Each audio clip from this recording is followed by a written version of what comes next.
All right. Greetings, everyone, and I see your happy chat messages in the chat box. Welcome, everyone, to our workshop, How to Include Dads in Your Home Visiting Programs. My name is Justin, and I am NFI's Marketing and Training Coordinator.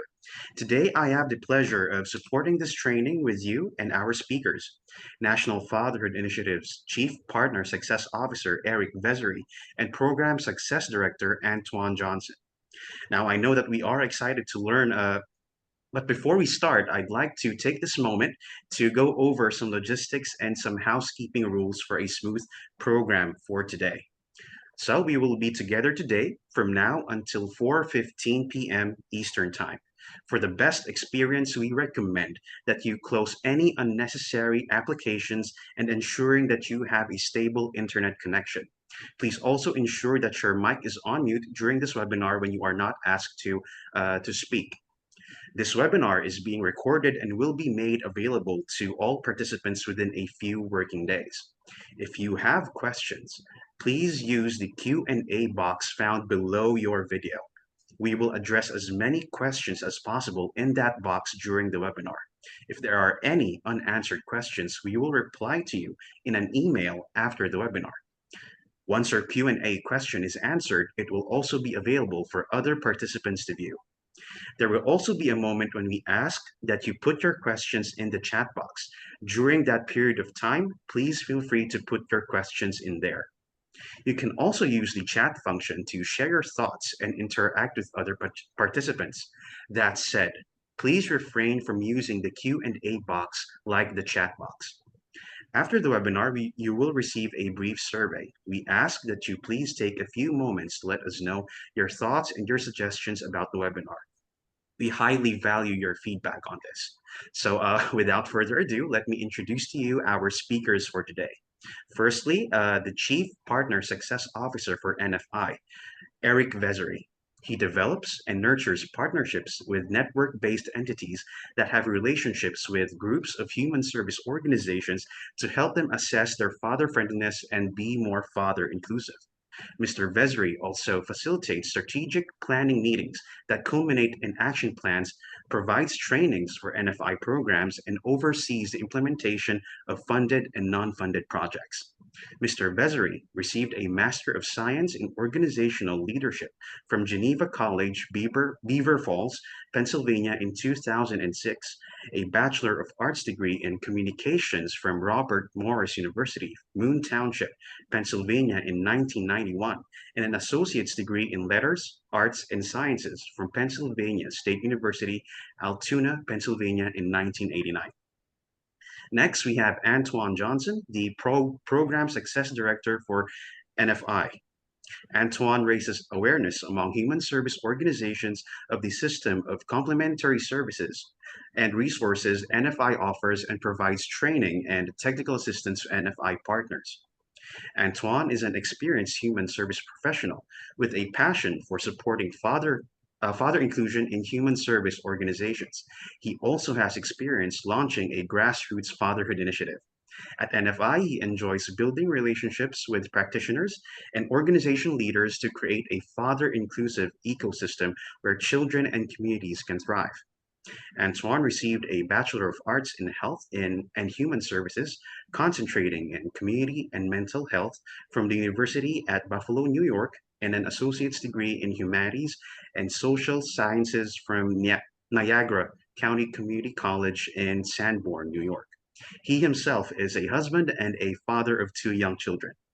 So that is it for me. Again, thank you for joining us today, and we are excited to share this time with you. And without further ado, I leave the floor to these venerable young gentlemen. Eric, you may take it away. All right. Well, thank you, Justin, and welcome to everybody. I'm excited to be with you all. It was really cool to see all of the comments coming in on the chat as we were assembling and waiting for everybody to join us. I think I saw every time zone represented. I even saw Hawaii in there representing. And so it's great to be with you, coming at you from Altoona, Pennsylvania, just a little bit east of Pittsburgh, and really looking forward to talking about this, including dads and home visiting programs. And it's exciting for me to do these types of webinars where we know that, we have folks on the webinar who are from a consistent setting and understand some of the challenges that you all face within this community of practice, particularly with home visiting programs and the elusive dads sometimes that can be difficult to pull out of the shadows. And so Antoine and I are going to talk about some of those things today. And we are scheduled to go for about 2 hours. That would be 2 to 4 Eastern time. So for those of you in other time zones, you'll have to adjust that accordingly. If we do mention time during the webinar, we'll be referencing Eastern time with that.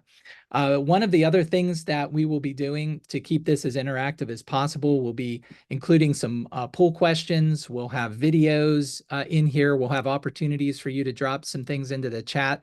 And so we will make this as interactive as possible. And just to set the stage a little bit before I turn it over to Antoine to share with you the roadmap for today, um, I'd like to just share with you a little bit about our experience here at National Fatherhood Initiative of supporting home visiting programs around the country. And so just some things that I'll highlight is that we've provided resources, training, and technical assistance since the initiation of the McV programs in 2010. And that includes things at the state McV program level, as well as local home visiting programs that are funded through McV. So we've done a lot of work on those levels. But we've also worked with non-McV funded home visiting programs, for example, community-based child abuse and prevention type of programs and partners around the country.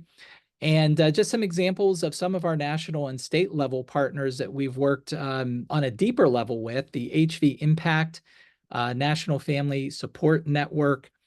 We've been working with Florida Department of Health and the Florida Department of Children and Families, Maryland Department of Health, Missouri Department of Health and Senior Services, and Texas Department of Family and Protective Services.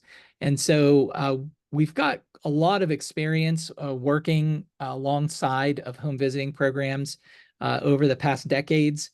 And some of that you will find integrated into the fabric of what we'll be discussing today. So we do have some references and some videos from some of our partners as we go through the agenda today. So with that, I'm going to turn it over to Antoine, and he'll go over the goals and objectives for today. Thank you, Eric. Thank you.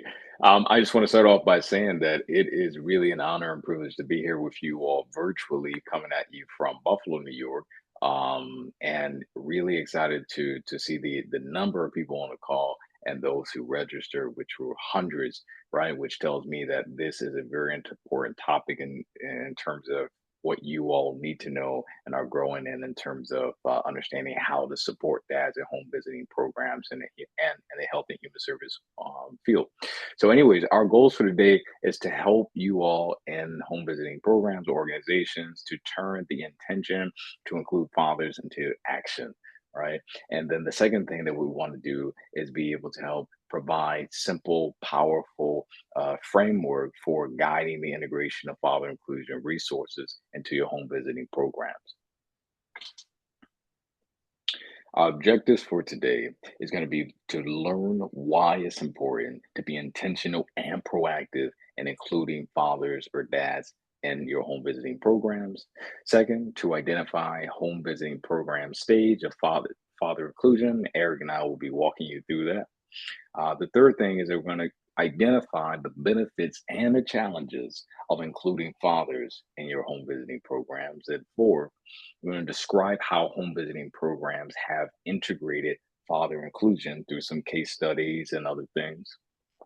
Next, we're going to identify next steps. And then the last thing we're going to do is provide you all with an opportunity for some Q&A at the conclusion of our time here from each portion of today's workshop.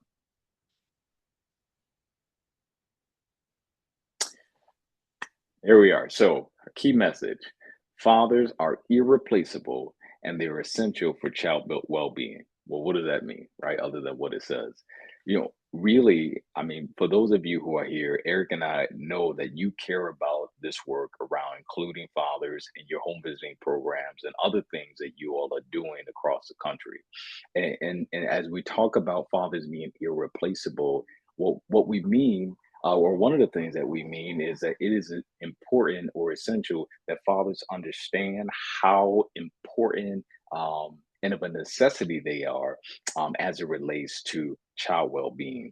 And one of the things that I want to lift up for you all there on the call, who will be doing the home visits or are involved in programming to one degree or another, is just this importance of helping fathers feel seen, heard, and valued. Right. So whether you're providing direct services or not, just understanding that dads, in terms of helping them feel like they're as important as they are, need to be seen, heard, and valued. And it's not just that dads are important. We know that moms are important too, and they both provide unique contributions and perspectives in everything that is essential to promoting child well-being. Right. So the goal is for healthy children, healthy families, and one of the vehicles that we know on the pillars of the family dynamic is just healthy fathers.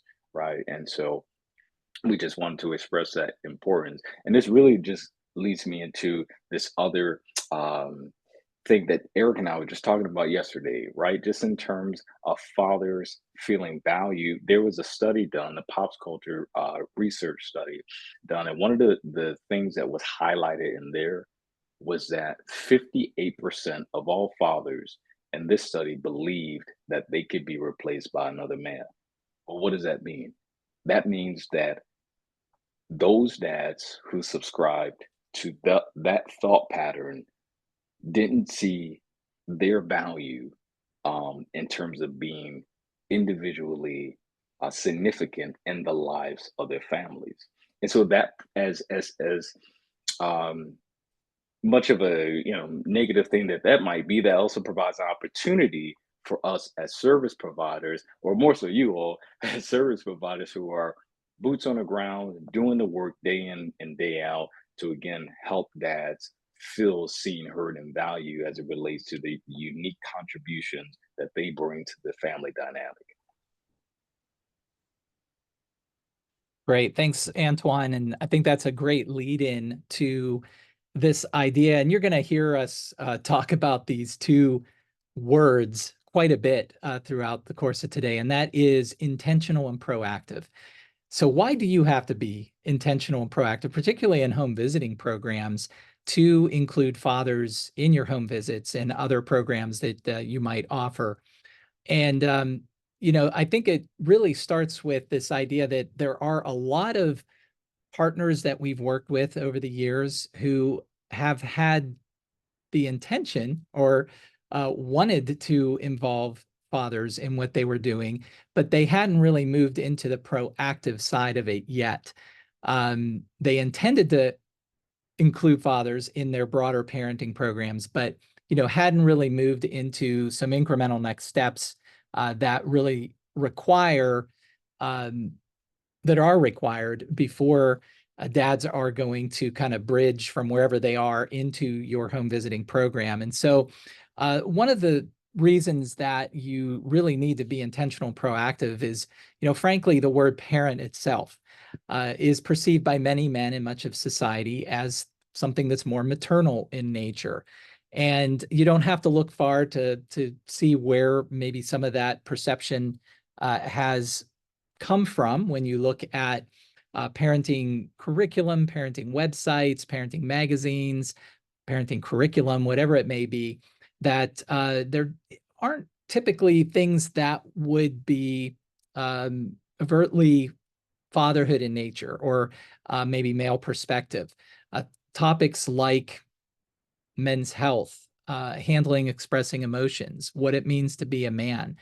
There are a number of things and topics in particular that would resonate with fathers that typically are absent from more broad parenting programs, parenting websites, and so forth.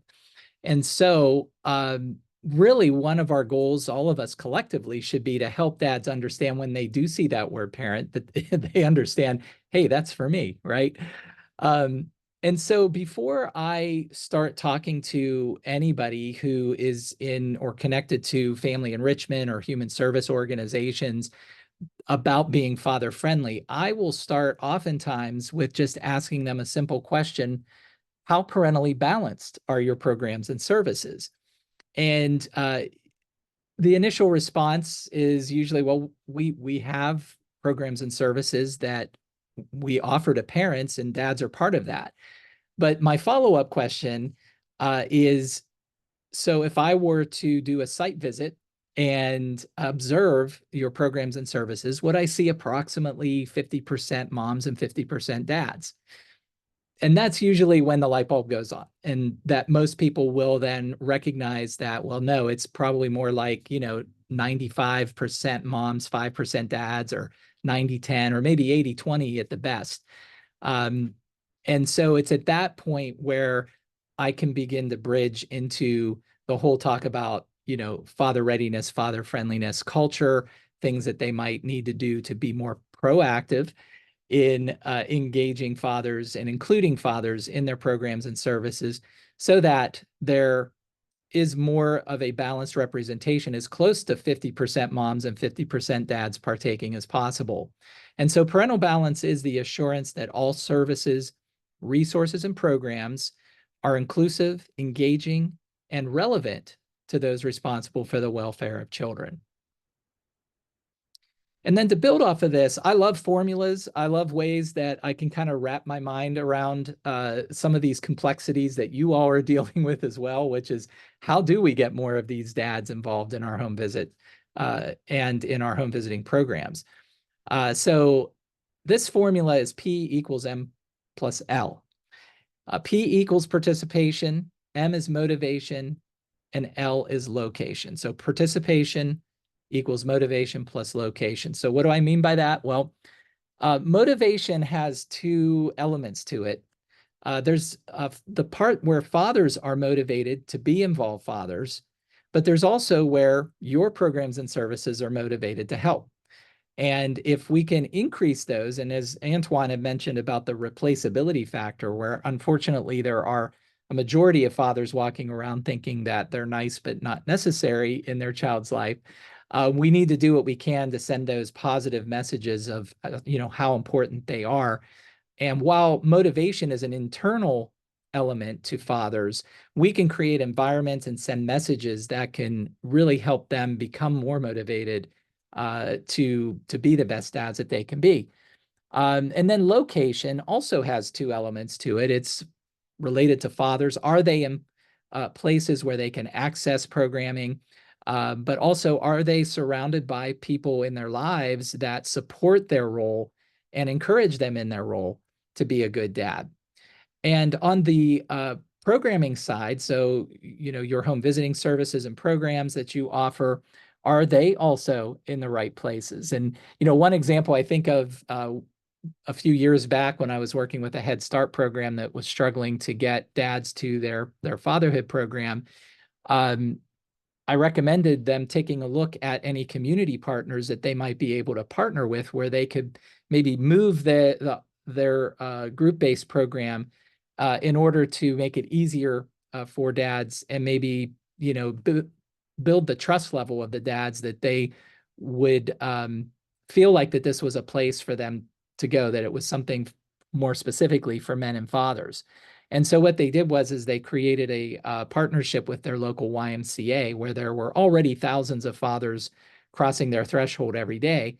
And lo and behold, that was the thing that they needed to kind of springboard their program and get some dads connected to it, because the dads were already there. They were doing other things. They were engaging in other activities, be it fitness or other things that the Y was offering, became aware of that program being offered there, and then they were already there anyway. So it just eliminated a lot of those concerns. And, a lot of dads do feel like if it's something more parenting in nature, that they don't want to be the only man or dad there, right?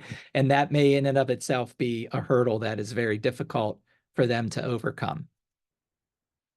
All right, so I'm going to turn this over to Antoine to talk a little bit more about some of the dynamics that we've found in the work that we've done with home visiting programs over the years.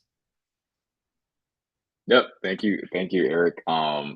So do dads participate in home visiting programs? Absolutely not. No, I'm just kidding. I mean, there are so many different ways. I'll get to that in a minute, but it is so vast in terms of the way in which dads either indirectly or directly participate in home visiting programs. But we'll focus more on how they indirectly participate. And actually, just this morning, my son, who will be 2 next week, he had a home visit. He doesn't have a home visitor usually, but he is my wife and I, more so my wife, she took the lead on this one, but thought that he needed to get checked out for speech, in term because it's just not using as many words as we think he should be using, and just as the folks were coming in, I was able to greet them, and although I was working, just kind of knowing what's going on, and I'll ask my wife some questions later on. But the point is that dads do get involved. Sometimes it's just not as directly as folks think they ought to, or so forth, right? And so that takes me right to our second bullet point in terms of how dads participate indirectly. That sometimes home visiting programs just don't record. And so one of the first things is, just by asking mom about the missed visits. I just gave you the example of what I'm going to do later on, because I am very concerned about just knowing what's happening with my son, and a lot of dads are. And I think part of the narrative is that, oh well, dads don't care, or he's too busy, or whatever. But I think you all will find, even anecdotally, that dads do really care, especially when it comes to things related to their child's development, and things of that nature, whether it be social emotional, like the speech example I just gave, or the general development of their children. But when dads are able to, when things settle down later in the day, talk to their partners, whether they live in the house or outside the house, that is one way in which they're able to get involved and be in the know in terms of what's happening with their child. The second thing that we turn our attention to is just the fact of, doing homework and practicing lessons assigned by the home visitors, right? Whether that's during or after, but dads can get involved. I remember when I worked for an infant and maternal health organization, we did something called ASQs, and so sometimes with some of the home visiting programs, or at least the one that was there, they would take the ASQ results to or they would do the ASQs, the ages and stages questionnaire, and then sometimes even if dad wasn't there, he'd be able to get the results later on. I know for the dads specifically that we served, we were able to send them the results, and sometimes mom would be the direct point of contact, but he would get them, and he'd jump on a call later on. So the point that I'm making here is that dads get involved indirectly in that way too. And again, even if they're not at the home visit during the time of the visit, knowing what is going on, they can get that information later on, or get involved in some way. And I think that's something that we don't want to miss. We don't want you all to miss that or undervalue that approach. Because that is a big way in which he's able to help, and it helps mom too indirectly, which I'll get into a little later on. But the next thing is, attending parent or group meetings hosted by the program. This is another way that dad can get involved. So even if dad is somewhere, he's not at home during the home visit, maybe the home visitor may want to say, hey, listen, when you all come out to this event or this program, right, this meeting for parents, make sure that you tell dad about it. Just raising the awareness, so that mom is like, oh yeah, I should invite him. Maybe she didn't even think about it. And so the fact that the home visitor brought it up, now she's like, yeah, let me invite him. And it's extended the invitation, regardless of whether or not he's able to come, is, hey, listen, we want you to be, you are important. It goes back to the irreplaceability factor that Eric mentioned early on that I brought up, right? Just making dads feel seen, right? We see you. We want you to be a part of what we're doing. And then the final one, which kind of goes into the bullet point I just mentioned, is attending social events. And as I was preparing for today, I was reminded of an event that I was a part of, helping to coordinate just about a year and a half ago in the Bronx. And so in the Bronx, they have a lot of different programs, but at this particular organization, they have an infant and maternal health organization through Healthy Start. And although the focus is largely on moms, for the most part, they were looking at ways to integrate dads. And so they had this specific event where dads did these they colored sneakers with their kids, right? So moms were able to come to that, but it was really meant to help engage dads. And I just thought that was so special, to see the level of engagement, of fathers and kids and mom, just everyone coming together. So the point there is, just don't neglect, to invite dads again to different social events that are happening. And dad may not be around for many home visits, but if he can come to an event on a weekend or other way, I mean, there are just so many different ways to be able to get that involved. Again, it's extending the invitation, helping him to feel seen, that, hey, listen, you're valued as a part of this program and what we're doing for and with the family. So our next slide, reasons fathers don't participate directly. So the first one is working when a visitor schedules a visit. So I mean, this is pretty self-explanatory, right? Dad is working. I just gave the example of how I was working when a visitor came. Fortunately enough, I'm able to be at home while I'm working sometime, and sometimes that is a pro or and a con, depending on how my kids are acting that particular day. But anyways, just dads having different work schedules, and I remember, being a part of the program, here in Buffalo, where some dads would work during the day, some would work during the evening, some could make groups, fatherhood groups. Some of them couldn't, depending on the time of day. In home visits is no less true, right? Most home visiting programs are operating during the daytime. And if a dad has a traditional job, a 9 to 5, it's going to be less likely that he's able to get involved.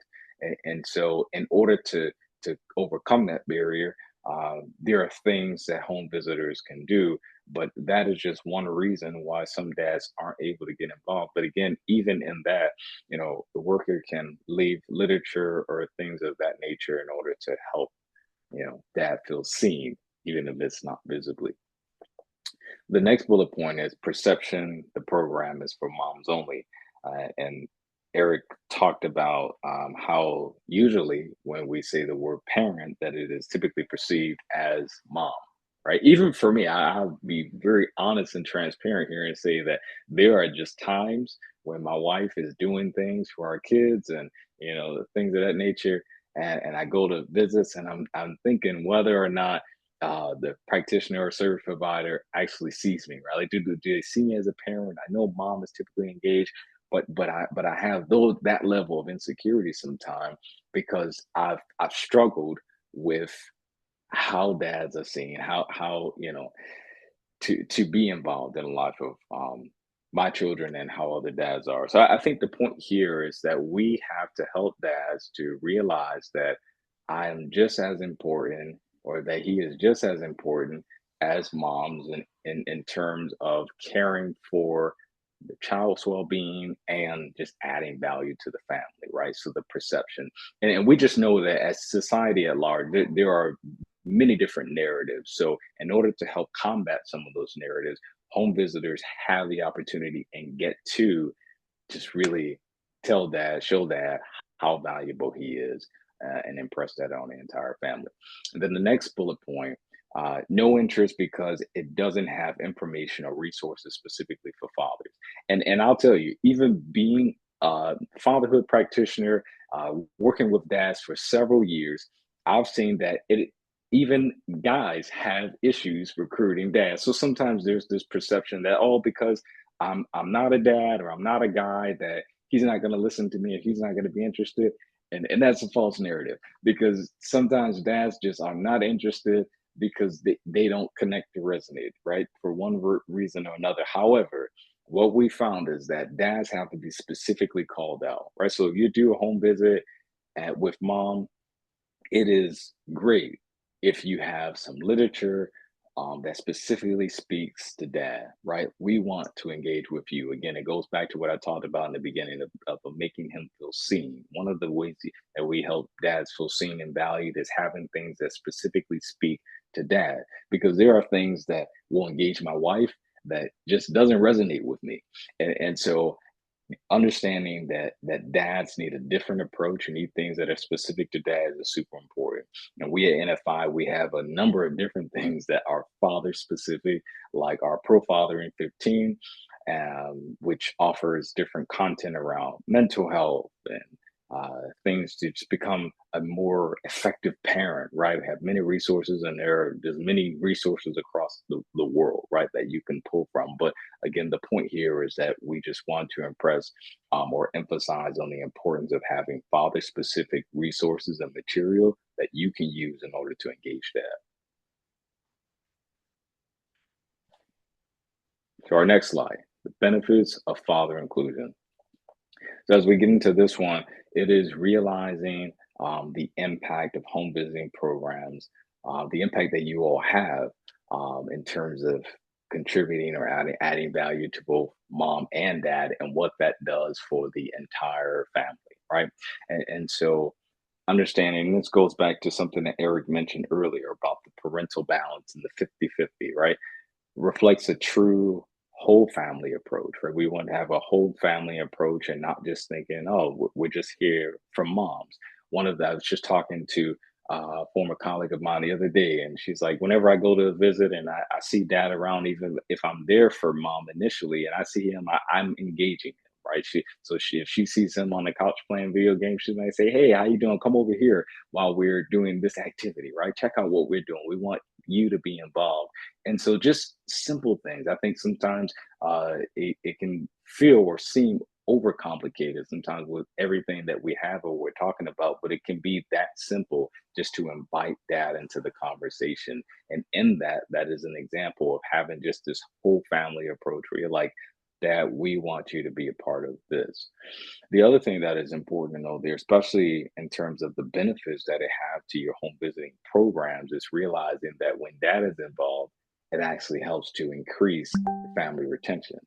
Now, you all know, like I do, it can be really difficult to keep families engaged in whether it's home visiting programs or just human services programs in general, especially when we're serving families with high needs and various challenges. It can be difficult to retain them. And so one of the things that can help your program is including that, adding that to your service provision and just the care, right? Just letting him know that we care about you just as much as we care about mom, because we realize that this is ultimately going to promote the well-being of the children or the child that's in the house. So again, just understanding that is super important. Next, children receive multiple physical, cognitive, and social emotional benefits when we include the whole family, dad, into the picture. I'm always blown away by the number of different studies and things that are out there around how fathers uniquely contribute to things like social emotional development.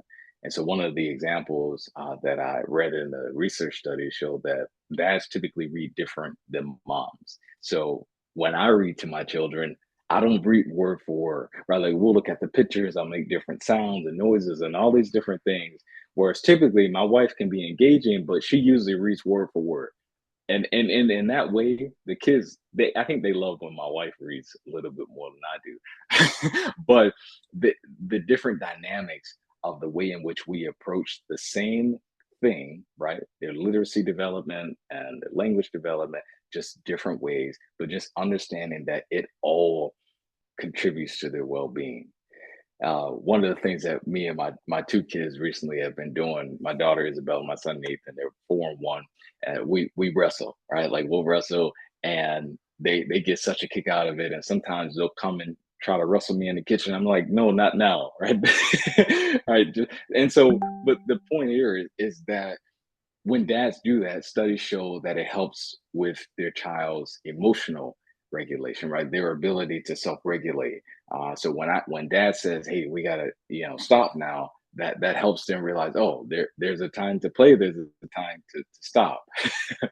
And so again, dads are essential to just the emotional well-being, the overall development of children, and as well as moms, right? So we want to help families understand that both are essential. That leads me to my last point here, though, that when it comes to moms, mothers, more engaged and stayed enrolled longer. I'm sorry, I chopped that up a little bit, but anyways, the point here is that studies or data have shown that when dads are involved in your programs, that moms usually will stay engaged longer, and enroll longer. It goes back to the point that I mentioned before in terms of increasing family retention. This is the similar point here, because life is so chaotic sometimes, right? And so there's so many different moving parts. You got doctor's appointments and the grocery store and this and that. And sometimes when my wife is feeling a little overwhelmed, she feels like she needs a break. She's like, "Hey, listen, I just need you to jump in here." And when I'm able to do that, that helps her to do what she needs to do. And so similar for your home visiting, um, programs, and for those of you who are providing services, when you have dads who are involved and able to help mom, then that gives her a more peace of mind. Say, hey, listen, we get to do this with the program, or just relieving that level of stress for her, is super important, especially for those of you who have programs that will go on for our multi years. All right, then maybe they're 3 to 5 years, instead of with more short term.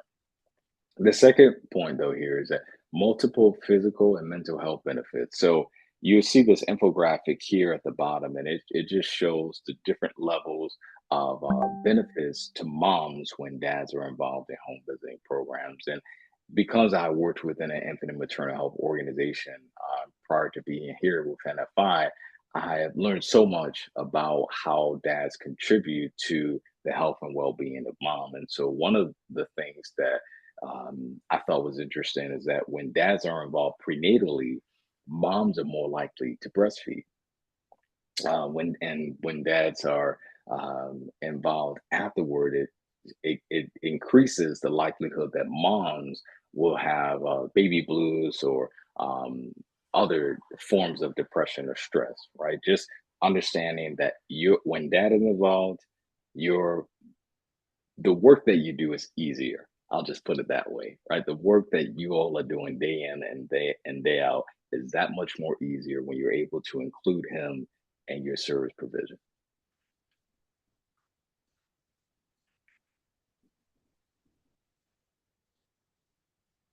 Oh, I almost forgot. That was here too, Eric. Uh, so this one, benefits of father inclusion. So I talked a lot about dads being involved with moms specifically. Here we just want to kind of settle in a little bit more on dad, right? When you're serving dad, just understanding that the benefits of including him is that he gets an opportunity to learn more about parenting skills. And why this is important is because more often than not, boys are not socialized in society at large and how to be great fathers, right? More often than not, we're taught to, be tough and not cry and not do this or that, and to maybe play sports and so forth, but not socialize as much as young girls are. Whereas my daughter, she's playing house now, right? Like she has her little stuffed animals and her carts and her strollers, and she pushes her little brother around in the stroller now. But the point is that it is more socially acceptable, for girls to play house and do those things to learn parenting skills than it is our boys. And so for those of you who are involved in home visiting programs, you get the opportunity to help dads learn the parenting skills that is going to help him in his ability to be effective, and contribute to the family in the way that he may not necessarily have the natural skills or thought of doing before. The other thing is that it increases his parenting self efficacy, his confidence as a caregiver. And I'll be honest and transparent and say I didn't feel that confident when I was entering parenthood in my mid 20s, and so really benefited from being around other men who were parents or things of that nature to help me in terms of my confidence and doing just the day-to-day things related to fathering. And so for those of you that are involved in home visiting programs, you get the opportunity to help dads increase their confidence when they're learning new parenting skills or things of that nature. The other thing, which is also really important, we talked a little bit about this in the last slide, but stronger relationships with mothers or the partners. So whether guys are residential or non-residential, having stronger relationships with mothers and partners is super important when it comes to the co-parenting relationship and the amount of just harmony and joy that goes into that child's well-being. When dads are stronger and their ability to co-parent it, they're less likely, their children are less likely to experience things like ACEs, right? Your adverse childhood experiences, and all the other negative factors that go into the relationship factors. So helping dads and their parenting helps to instill or emphasize stronger relationships between moms and partners. The next point here is stronger relationships with children. And so one of the things that I've seen over the period of several years is that when dads are involved in programming and they're learning new parenting skills, they're building their self-efficacy, they're growing and becoming better communicators. And we've seen in focus groups that when dads were better communicators with their partners, they also improved their communication skills with their children. And the reason why that is so important is because sometimes us guys or dads just don't naturally have the communication skills needed in order to parent effectively or to have strong relationships. And so having or helping dads become better communicators or developing stronger relationship with their children ensures that they would be less likely to be perpetrators of child abuse and neglect, right? When they have stronger relationships with their children. Our last bullet point here shows that there are multiple physical and mental health benefits to father inclusion. And just last month in June was men's men's health month, right? May was mental health month for everyone. June is men's health month, and it's super important for dads to be involved and just prioritize their own health because there are also data points that point that to the fact that when dads are taking better care of themselves, they're more likely to take that much better care of their children and their entire families, right? And I always like to use the example of that one is hard to pour, or you can't pour from an empty cup, right? So if your cup is depleted and you feel like you got nothing left, it's so hard to feel like we could to give of ourselves, even though we as parents do that sometimes. But the other example that I like to use, and I've been doing a little traveling recently, is that you have to put in our own oxygen mask first, right? So, and for dads, this is probably really important to emphasize because we often don't get help until we're about to, on our last leg, right? Like we have to be really down and out before we will go and see a doctor or anything of that nature. So just understanding that when you're including dad and you're involved in his life, that that speaks volumes to his ability to be able to contribute to the overall health of his family. Just, and I'll leave you with this last example. In my conversation with my colleague the other day, she mentioned how she encouraged the dad to go to the doctor to get checked out because he was complaining about some things.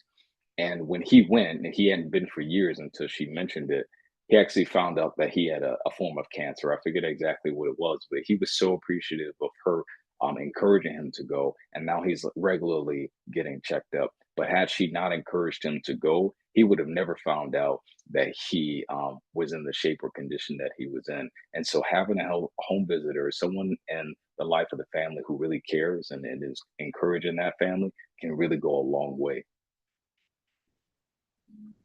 Great. Well, thanks, Antoine. I think that was a great foundation to where we're going to go here, because these are all kind of like the whys of why it's so important to be intentional and proactive, but also, what are the outcomes and the impact of the fruits of your labor, to take the extra effort and energy to make and reach out to fathers in a more intentional and proactive way.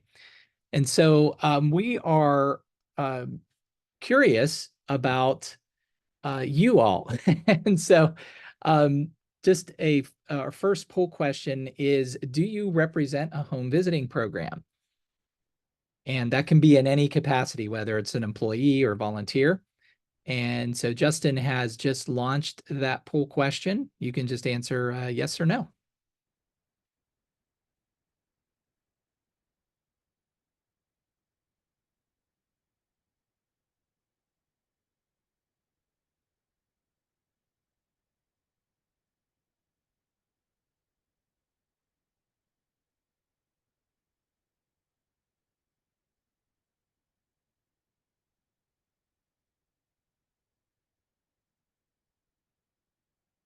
Some of the questions are still being answered, so we'll just give you another moment.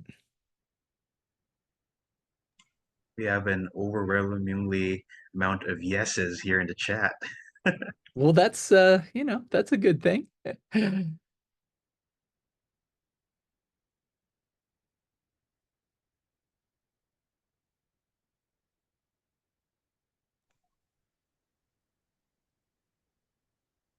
All right, everyone. So I will be ending the poll in 5, 4, 3, 2, and 1. All right. So it seems like 270 responded to representing a home visiting program, and 30 are not. Yeah, so we've got about 90% in the yes and 10% in the no. And that is really handy to know. I'd be interested in the 10% who are no, how you would be connected to this today. And for those of you, the vast majority in the yes, well, you're definitely in the right spot. So we will move on to our next section here, which is the 4 stages of father inclusion. So before we get into our case studies and some of the things that we'll do in terms of videos that we have queued up for you today, I want to spend a little bit of time introducing these 4 stages of father inclusion. And you're going to hear these 2 words again, because father inclusion signifies an organization's intentional and proactive approach to including fathers in their programs and services. And we have 4 stages that you can begin to formulate an idea of where you believe your home visiting program is, and or even the larger organization or agency that your home visiting program may be a part of. But more specifically around your home visiting program, you can look at these 4 stages, and Antoine and I will take a moment and go a little bit deeper into each. And as we do, you can begin to think about whether you believe your home visiting program falls into one of these stages currently. And so the first one is aware. The second is prepare. The third is launch, and the fourth is maintain and grow. And these will help provide some structure, a little bit of format for you to begin to think about next steps in a way that makes sense based on the stage that you're in. So I have a brief introductory video to these 4 stages that will give you a high-level overview of the stages of father inclusion. And then Antoine and I will break down these collectively and individually afterwards.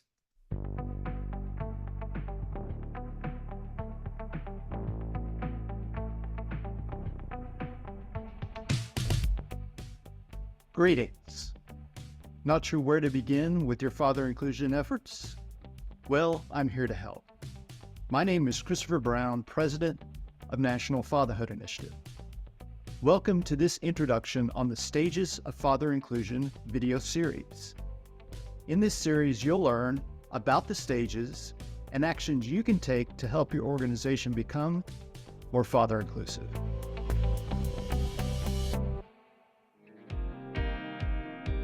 Now, let's get on the same page about what the term father inclusion means. It means that an organization is intentional and proactive in involving dads in their interactions with families, has an environment that welcomes fathers, and provides father-specific programs, services, or other resources that speak to dads in their unique role as a father. Practically, it means that an organization has one or more father-inclusive efforts. What's a father-inclusive effort? It's an intentional and proactive effort to engage fathers. An effort can range from one that doesn't require a lot of time and effort, like distributing a brochure just for dads, to a more intensive effort, like a fatherhood program that takes several months for a father to complete, to mobilizing an entire community to promote father involvement in the lives of children.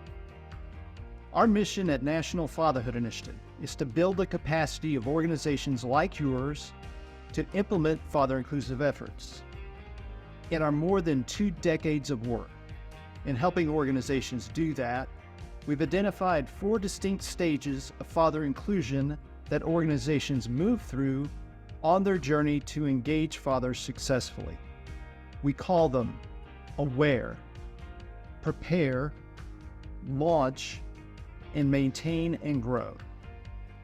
We've also identified 3 actions organizations should take to fully realize father inclusion in each stage. That, well, sets the stage, pardon the pun, for moving to the next one. To help you identify the stage that best fits your organization, we created this infographic.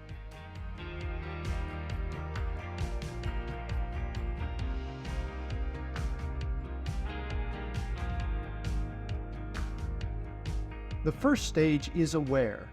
In this stage, you need to raise your own or others' awareness about the importance of father inclusion.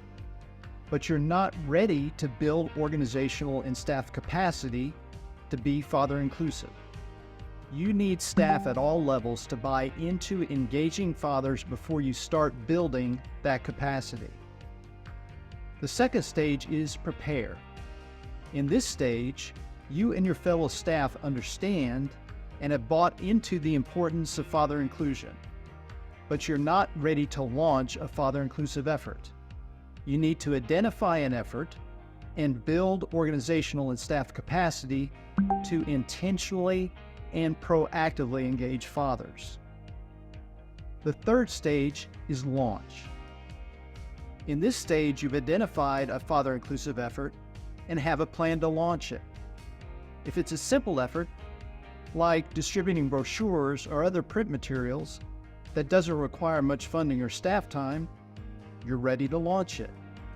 But if the effort is more complex, like starting a father-specific program or service, or involves integrating fathers into an existing program or service for a larger audience, to be successful, you need a plan to recruit fathers to participate and maintain their participation before you launch it.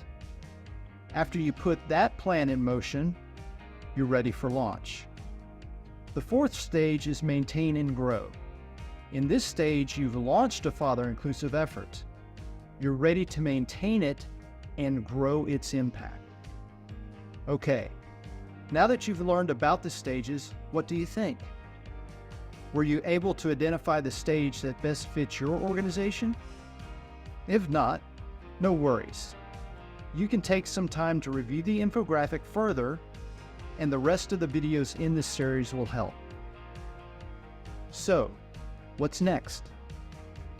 You have a choice of where to begin. If you haven't identified the stage that best fits your organization, you could begin with the Aware stage video and then proceed to the videos of the other 3 stages.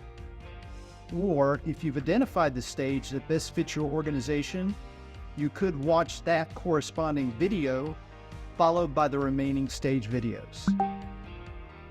All right then, no matter where you start, Remember that National Fatherhood Initiative is here to help you whenever you need us.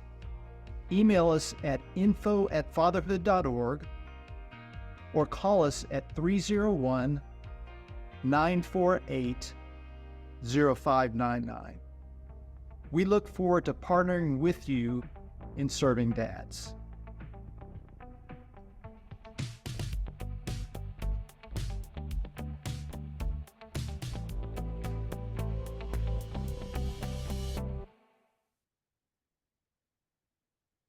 So that's just an overview of those 4 stages of father inclusion.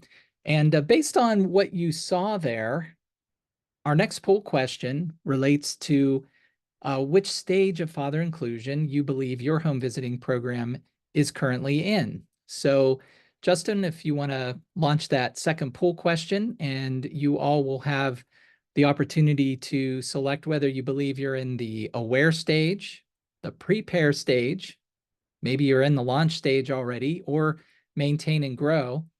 And there's also an I'm not sure yet.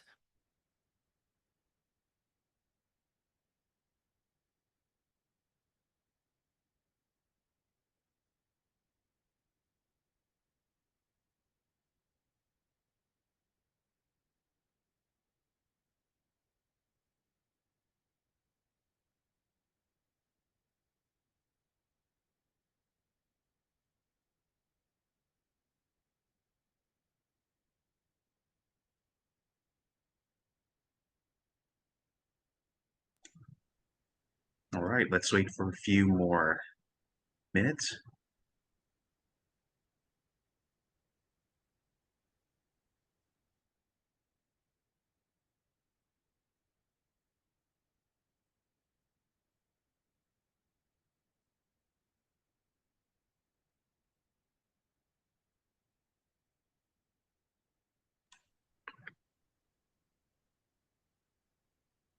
We have people sharing in the chat that they are in the maintain and grow stage. It's very nice.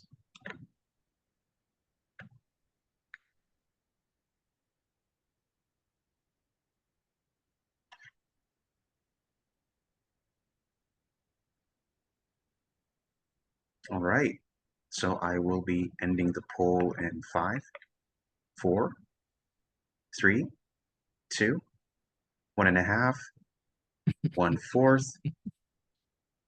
and 0. All right. So we have 24% in the aware stage, 17% in the prepare stage, 11% in the launch stage, 33% in the maintain and grow stage, and 15% are still not sure yet. Wow, well, that's great. It's pretty well evened out for the most part over the different categories. And for those that are not sure yet, as Antoine and I go through each of the stages in a little more detail, you may see that there is one that resonates a little bit more than the others. And even for those of you who have selected a stage, you might want to keep your mind open as well, as there might be some things you learn that might maybe pull you into maybe a different stage. But probably for most of you, you have a good idea of where you are and how you would fit into one of those different stages at this time. So thank you for participating in that. I appreciate that. And so I'm going to go ahead and start with the aware stage. Actually, I think, Antoine, I think I'll let you pick up on the aware Yeah, stage. Yeah. I got you. I got you. Yeah.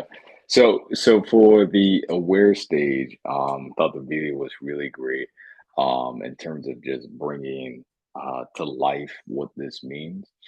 Um, and one of the things that Eric and I talked about recently was that this aware stage is it's a journey, it's not an event, right? So in becoming aware, it's not that you're just aware one time, even if that is what ignites your fire in terms of really serving and supporting dads in a deep way.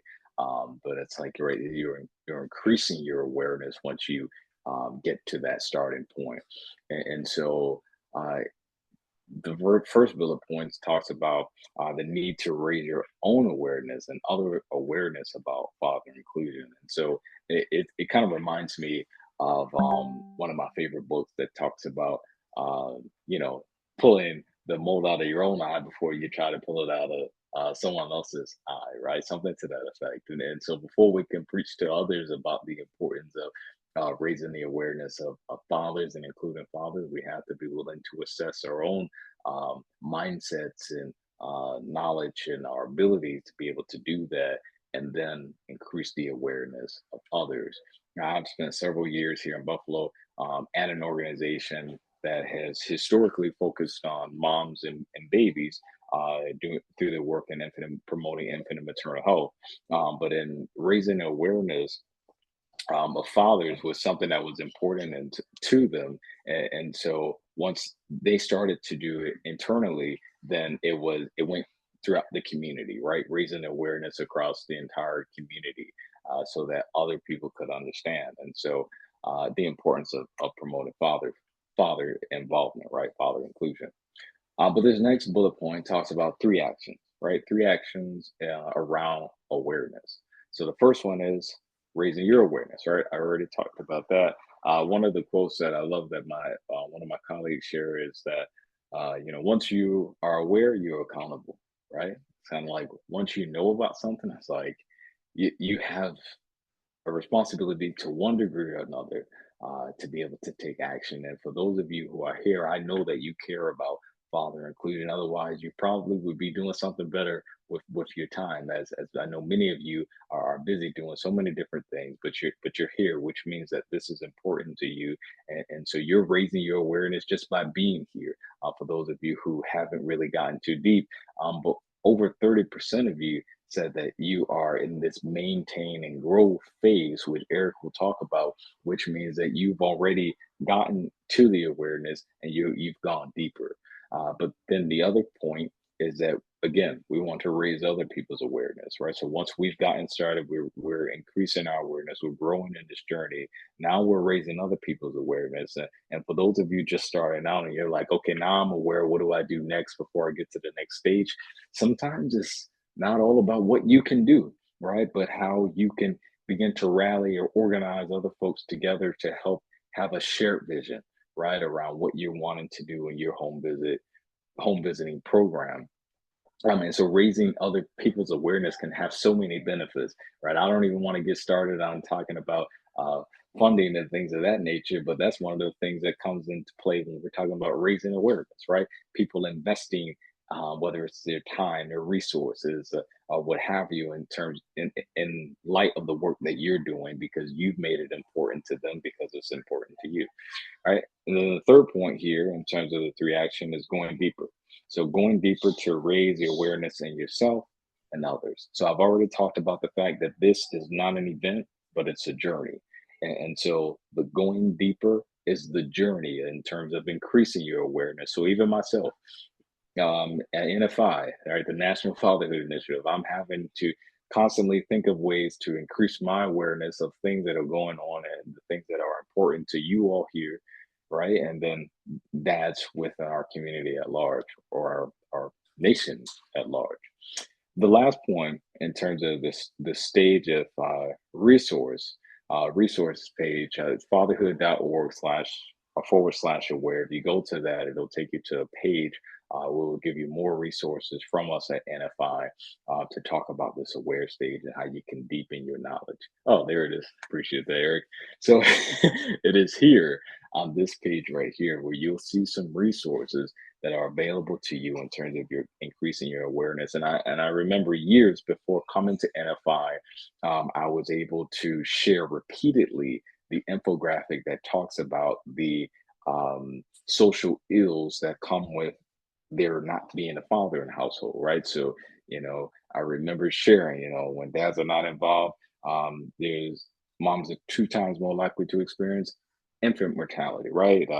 Young people are more likely to drop out of school or get involved in delinquency, those kind of things, right? So that kind of awareness was important because I don't think a lot of folks in my region really understood the depth to which father inclusion and involvement was really important, right? We probably knew from like a general standpoint, but the data in terms of raising the awareness really helped to shape um, the need for there to be programming and services to support our communities. And if you hear any noise in the back, those are my lovely kids.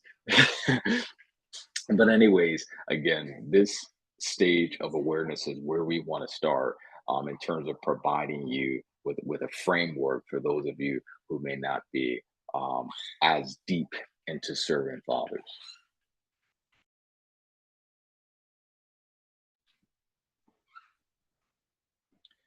Not sure. Oh, yeah, I am here too, Eric. Appreciate that. So, the four stages of inclusion. So, we're talking about you and your staff understanding and buying into father inclusion. So, we already talked about the awareness, right? You're raising your own awareness and then the awareness of others.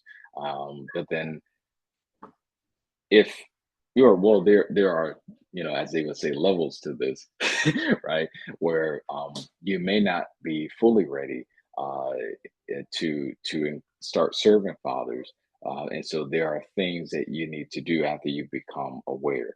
And so we get into the prepare stage, and there are resources available for this one too. But part of the three actions or the steps that you would take is building your organizational capacity. Well, what does that look like?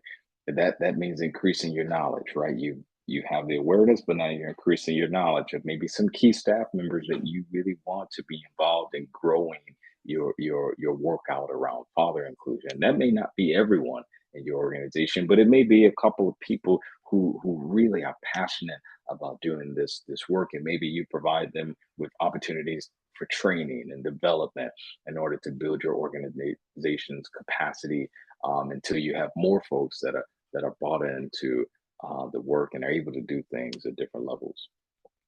And the next point is build your staff capacity. So I already kind of alluded to that, right? So there's organizational capacity, there's staff capacity, again, training and development for staff members. And again, that may not be every staff person, but you want to make sure this is integrated in your culture, that everyone that is aware that this organization focuses to a degree and values fathers. And so that should bleed or be a common thread in the entire organization. And then you want to begin providing those opportunities to build your staff's capacity to be able to serve fathers. Because one of the things that I've seen in at least one or two organizations is that sometimes people don't not want to serve fathers because they just don't like fathers or dads, but there's a lack of confidence and skills and tools that they feel like they don't have. And so they're like, well, I don't really want to do it because I don't feel like I'll be good at it. And so building your staff's capacity is helping them feel equipped to be able to carry out and do the work. The next point is build your program and service capacity. So building your programs and service capacity may be identifying specific programs and offerings that you want to offer to your dads and families. Right. So at NFI, this is just a short plug or a plug for us, and that we have 24/7 dad, right, which is really popular across the nation. And so that may be one of the things that you consider offering, or other entities have different services and things that you may want to integrate into your programming that you're like, hey, I think this is going to help advance what we're able to do. The other thing that you may want to consider is, folks in your community who may already be doing some of the work, and you're like, hey, we want to invite you in to help us with our ability to better service our community and such. Again, NFI also has some really great offerings around capacity development. So you all can tap into the things that we have. But then the last bullet point is just, again, knowing that this is our second stage preparing, and that we have resources. Thank you so much, Eric. And that we have resources available to you for the prepare stage. So I already mentioned how for your staff development that you may want to get them involved in some sort of training or certificate program. And we have on our slide the father engagement certificate. There's also father um, father facilitation certificate, right? We have a couple of things available to you all. The father-friendly assessment, that was something that really helped me when I first started out and I didn't really know what to do. The father-friendly assessment helped me to see, oh, like these are different areas that are important to an organization who wants to be inclusive of dads. And I was able to share that with my leadership team, or at least my ED, and she was able to kind of wrap her mind around it too, right? So we could work collaboratively. But the point is that you want to begin to look at resources and things that are going to contribute to your vision and goals of being father inclusive and father friendly. The last thing I want to emphasize on here is just our 17 vital topics, right? So 17 vital topics are things that your home visitors can use, or you all that are doing a home visits can use as a tool to provide services to, not just services, but introduce topics to dad. So again, I talked about confidence in our last slide. And you may feel like I don't know what to talk about with dad, right? Like when I see him, like he's nice, but I don't know what to talk about. Well, the 17 bottle topics can help you to do that. And one of the really cool things about that one is that it's no longer $52.99. It's completely free to you all, and available on our website, fatherhood.org. And so you can access that and get some of the information that you need at no cost to you. And so I will land the plane right there, Eric. All right, sounds good. Thank you, Antoine. And I think as we move through these 4 stages, you did a good job of kind of getting us through that aware and prepare stage. And I think you can all begin to see how the stages fit together, and how, you can see the way that you might be able to move through these 4 stages. But even within the stage you're in, there are things you can do to go deeper.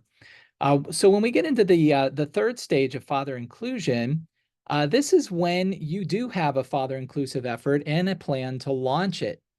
And when you're in this 3rd stage, and you're ready to launch your your father initiative or your father program, there are 3 actions that you can look at. You can increase your knowledge of recruitment, retention, and then create your recruitment and retention plan.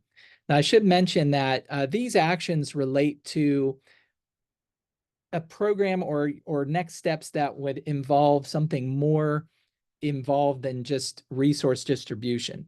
Because you could decide that in your launch stage, the first thing that you're going to do is simply, investigate and find some father-specific brochures, tip cards, guidebooks, things that you can make available to the dads. And in that case, you don't need to really focus on recruitment and retention, because it is really much more of a distribution type of an initiative. And that not only can you do direct to dad, like giving them the materials directly, but you can also, as Antoine mentioned earlier, leave them behind with the mom to give to the dad. And so there are some strategies there if your next step is really just more in distributing those types of print resources. However, if you're going to do something a little more intensive, let's say like you want to integrate some father-specific content into the home visiting model that you're already using, or you want to do a separate group-based or a separate one-on-one program, either in person or virtually, then of course you're going to have to figure out, okay, how are we going to get dads to show up?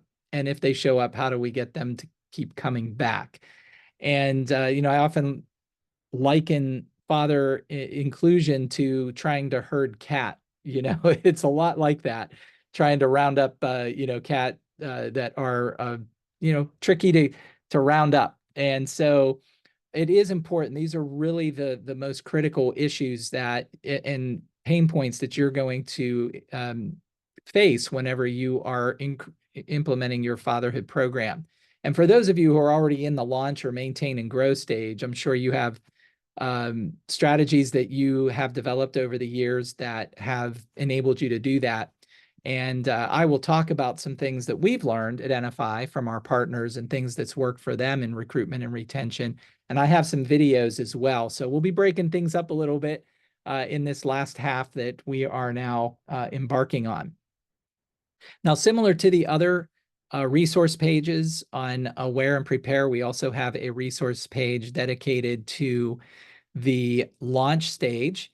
And with this, we do have a link to a recruitment and retention webpage that is interactive. We also have our Championing Fatherhood blog, which is where we send out articles that highlight different best practices for recruitment and retention from our partners.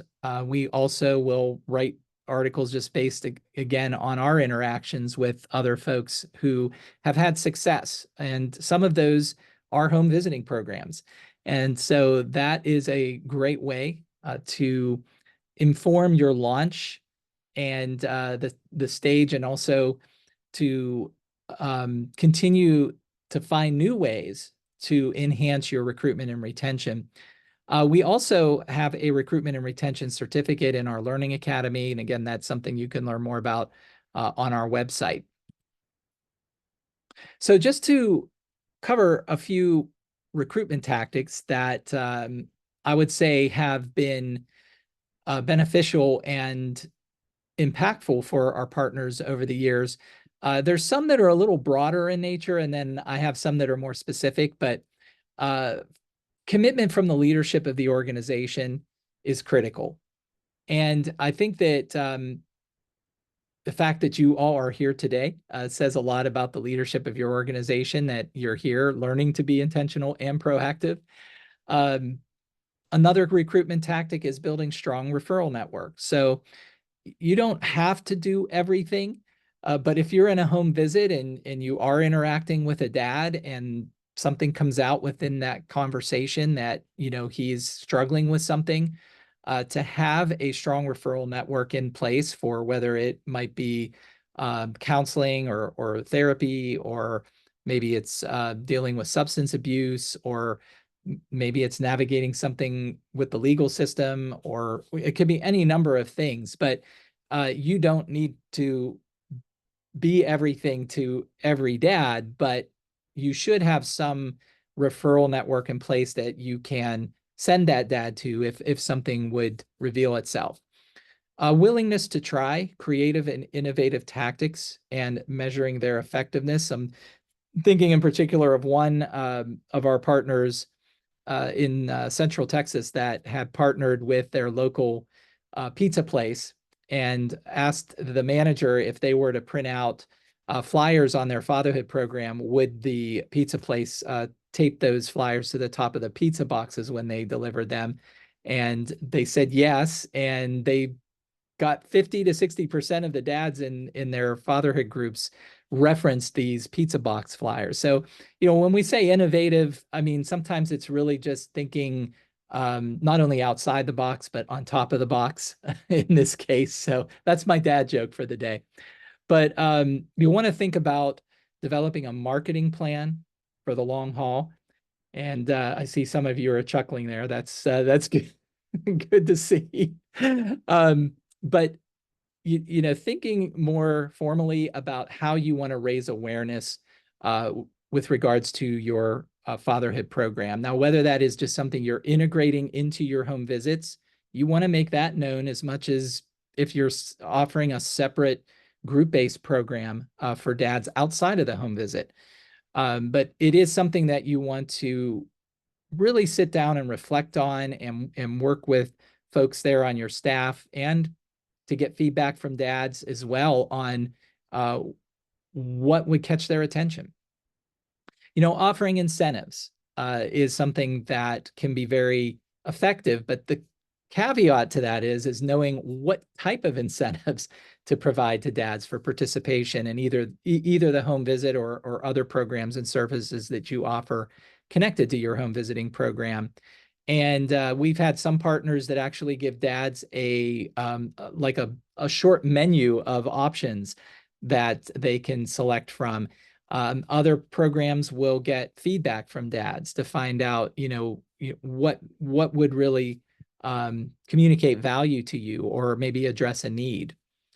And then finally, on this slide, testimonials are really important. And if you do have an opportunity to, maybe you've been working with a dad and he's gotten a lot out of it, and you think he might be open to maybe just giving a brief video testimonial, you know, I say explore those possibilities, because those video testimonials, or even if you just get audio or written testimonials, that quantitative data to go with any quantitative data that you're collecting is so powerful. And again, we're going to see even in some of the videos today how powerful that can be. Some other things with recruitment, you want to have an effective hook. And that hook to get the dad in might have nothing to do with fatherhood. And there has been some studies out there that actually show that dads do not join a fatherhood program initially to become a better dad. And we'd like that to be the case, and we would hope, but that is usually not the reason why. It's usually to address a want or a need, something around job training or education services. It could be, child support or navigating legal issues, but you want to think about, and this kind of ties into even your marketing and raising awareness, that you want to really make sure that you're communicating what you can provide to the dads, and that your fatherhood program can help unlock those different types of wants and needs that he may have. You also, and I know Antoine touched on this a little bit too, invite fathers directly. Tell them how much they're needed in the visit and how much their participation will benefit their child and mother.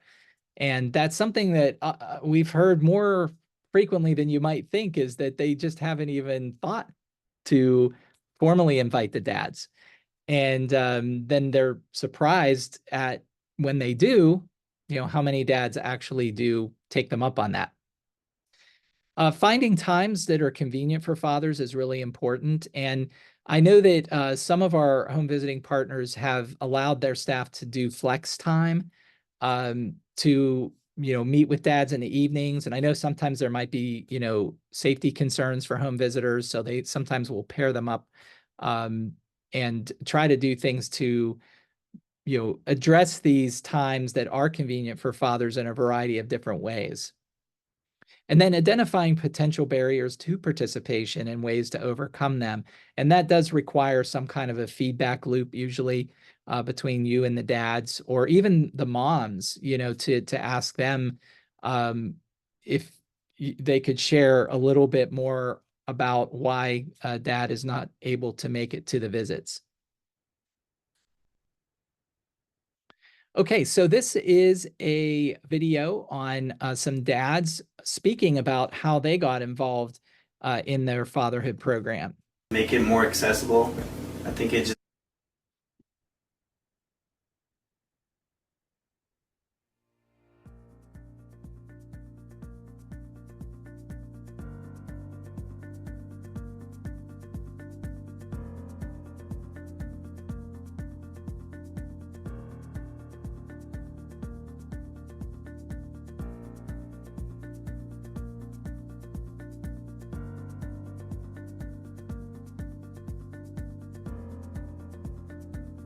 the way they reached me, I mean, my counselor, I was seeing a counselor, and she just said, hey, I heard about this program, and I looked into it.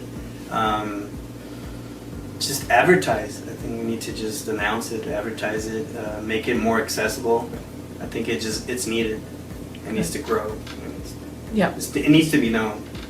And upon going to Hope Center, I ran across a pamphlet of the fatherhood classes, and I thought about it, and I was like, well, hey, there's something that can help me in my situation, and it'll also be helpful to me, because I felt myself going back down a slide that I've been down before, and I didn't want to do that anymore.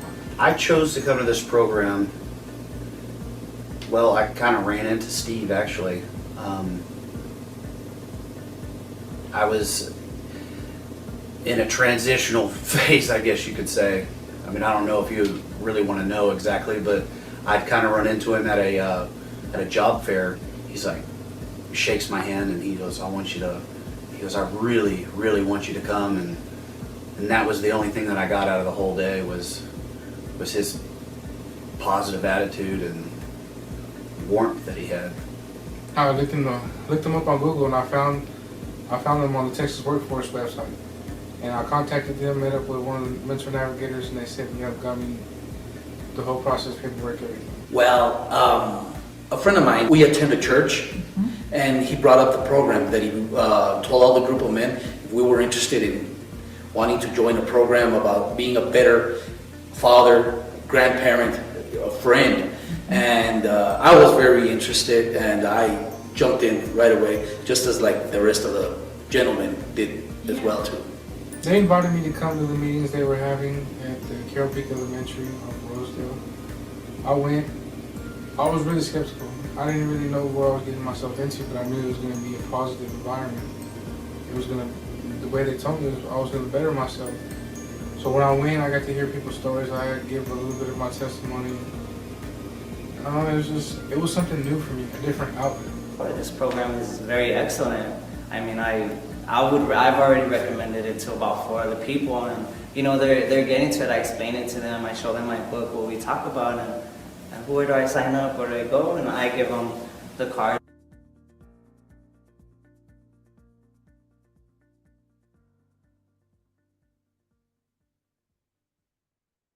So I think the big takeaway from this is that the more touch points that you can provide to get So I saw my company's uniform in the mirror today, and I decided to reach out to dads in as many ways as possible is going to create the best opportunity to recruit.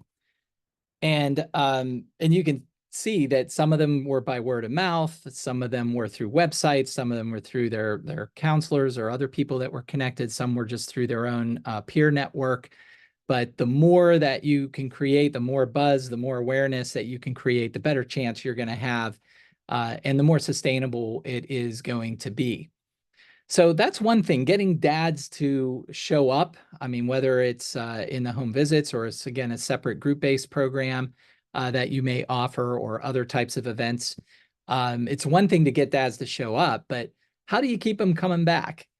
And so some of the universal truths that I found over the years is, of course, using great visitors who go the extra mile, having that eye towards the dad that's in the shadows and having the ability to pull them out of the shadows and engage them is something that is a great gift. And it's something that doesn't really require any particular type of personality, but really just that ability to go the extra mile and be intentional and proactive, right?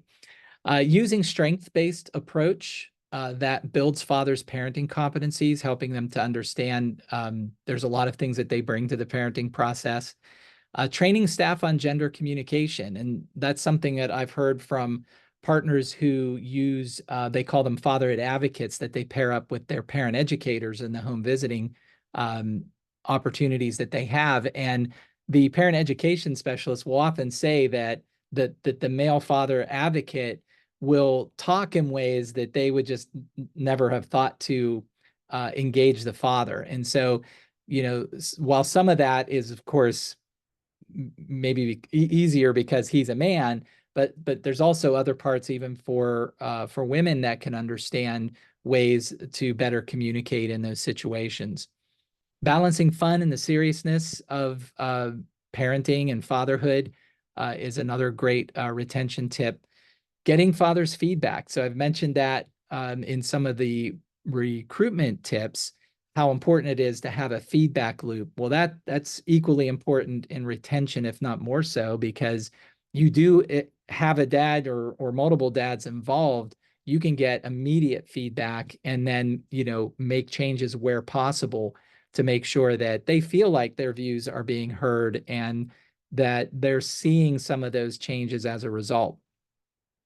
There's also some research out there that shows that when dads make a public commitment to do something, they are more likely to follow through. So you might think about finding some commitment devices, such as a statement or a pledge, something that they can do if you're doing it in a group together. But even if it's a pledge, you could do one-on-one in home visiting scenarios. And then confirm potential barriers at enrollment and ways to overcome them. So that's like low-hanging fruit there, because even if you just have a dad there during enrollment, that's a great opportunity to maybe ask about any potential barriers that he may foresee that you might be able to help overcome. Of course, being thankful for their participation, contacting fathers between visits with visit reminders to see how they're doing.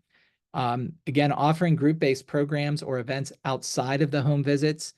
Sometimes that can be actually the bridge for dads to get into and more involved in the home visits, is if they go to something that's just more father specific with another group of dads, or an event where they begin to see how important and irreplaceable they are. They're going to be more motivated to be more to put the home visit at a higher priority. And just like for recruitment, offering incentives would certainly be beneficial for retention as well.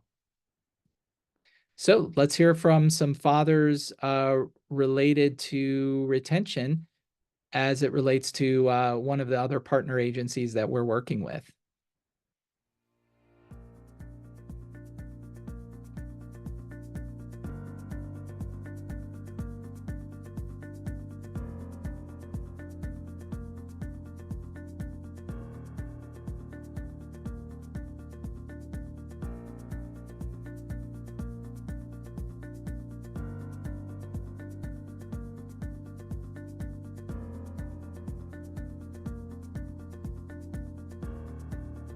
The positive side of it, I mean, him and David always encouraging me, checking up on me, texting me, emailing me, letting me know and letting me feel like I was part of something good. Right away, even at the first session that I went to, it's a group setting.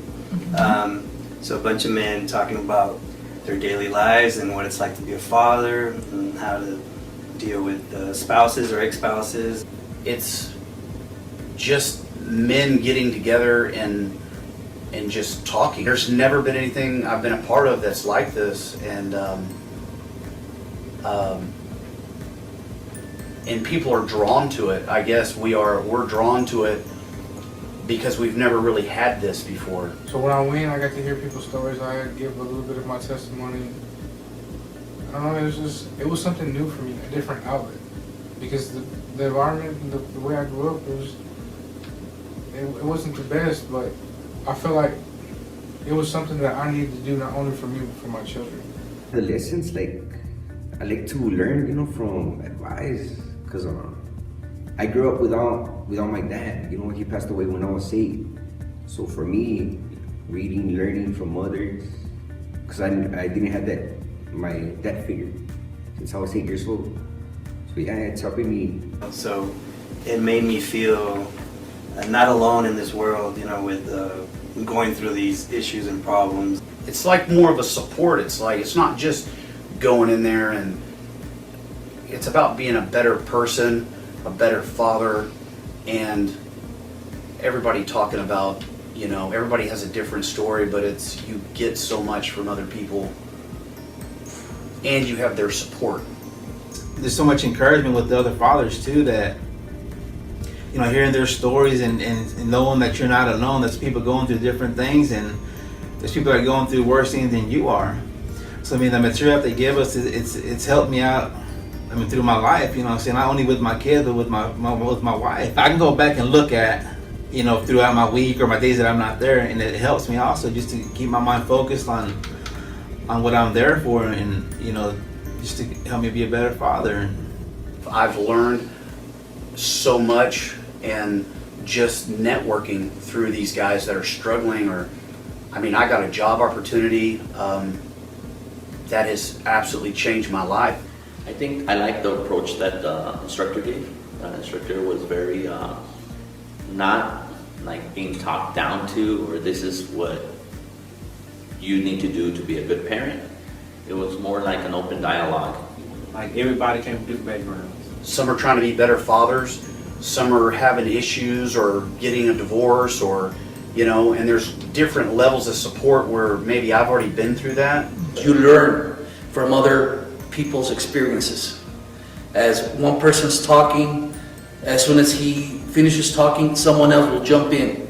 And you learn about that person's upbringing and what they're trying to do or what they've done to make it change. That's what I liked about that, because there's a lot of input. So we actually learn more from the other persons than actually from the instructor, because we're all talking at the same time, and we tend to learn more from this and how it helps us out. When we talk, they talk, they let us talk, basically. But everything we talked about, everything we're going through, went back to the literature they was reading. So, I mean, it was just kind of amazing. And like none of those dudes, or even the ladies, they know, nobody's disrespectful, everybody's friendly, everybody happy. I never met so many friendly people, nice people. Nobody disrespect nobody, you know. Even when they, you know, you can tell they going through something, they put their pride to the side and tend to us.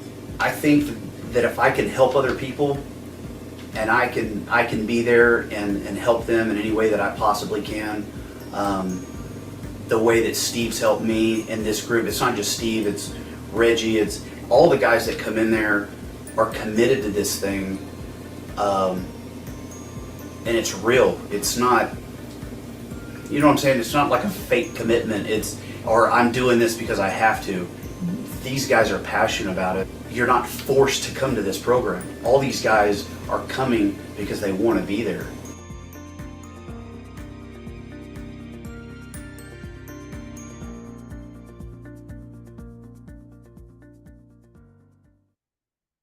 So that's the power of having, you know, some fathers focused types of programs and services, opportunities for dads to, you know, to process things together. And again, whether it's in a group or one-on-one or separate from your home visits or integrated into your home visits, that opportunity for them to, you know, really feel comfortable and feel like there's a safe zone for them to share is really important.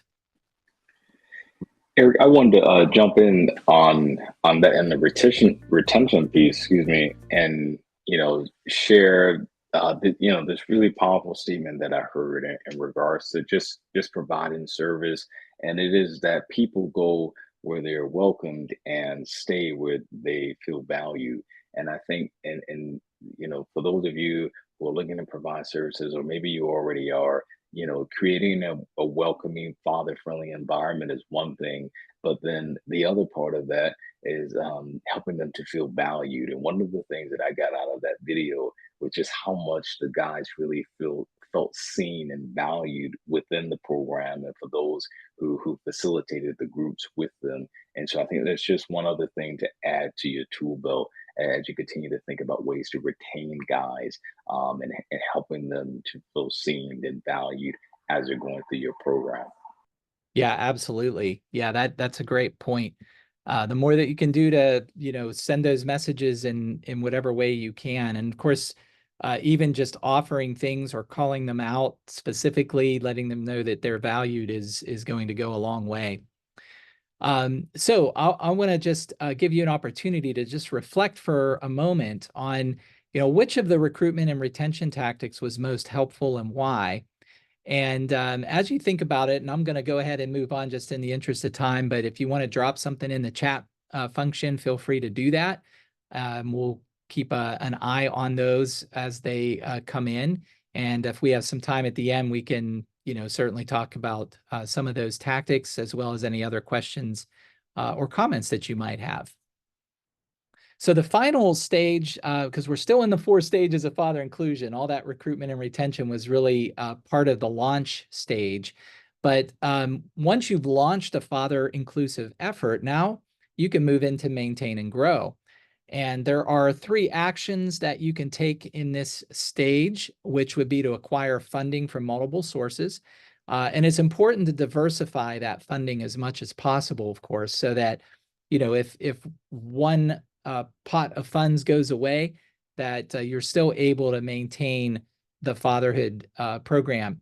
There have been, unfortunately, a lot of examples that I've seen over the years in different home visiting programs that, you know, they've gotten a lump of some specific funds to do father inclusion work, and then when those funds go away, whether it's a year or multiple years, and they haven't done anything to diversify, then unfortunately that fatherhood program tends to go away as well. And it's really hard to regain that momentum if there are starts and stops and disruptions to the services that are provided. Evaluating your father inclusive effort, of course, to be able to provide impact on what you're doing. And then, of course, growing your father inclusive effort. And again, we do have a webpage that's dedicated to some resources that you can tap into for the Maintain and Grow.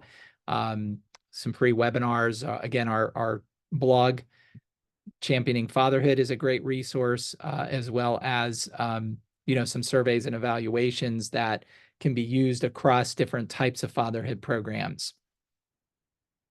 So to find the introductory video and all the videos for each of those stages, you can go to this, which is fatherhood.org/father inclusion.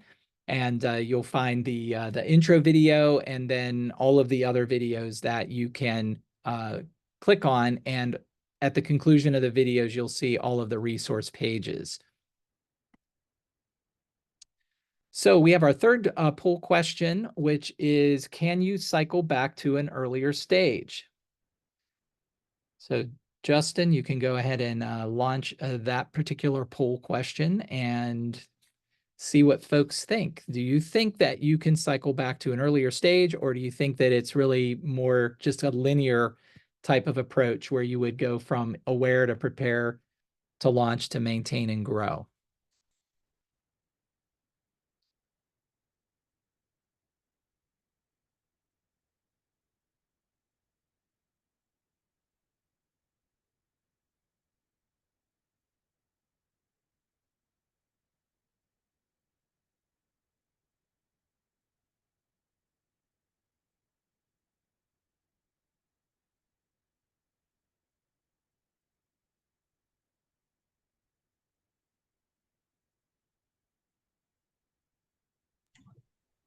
Right, we still have responses coming in.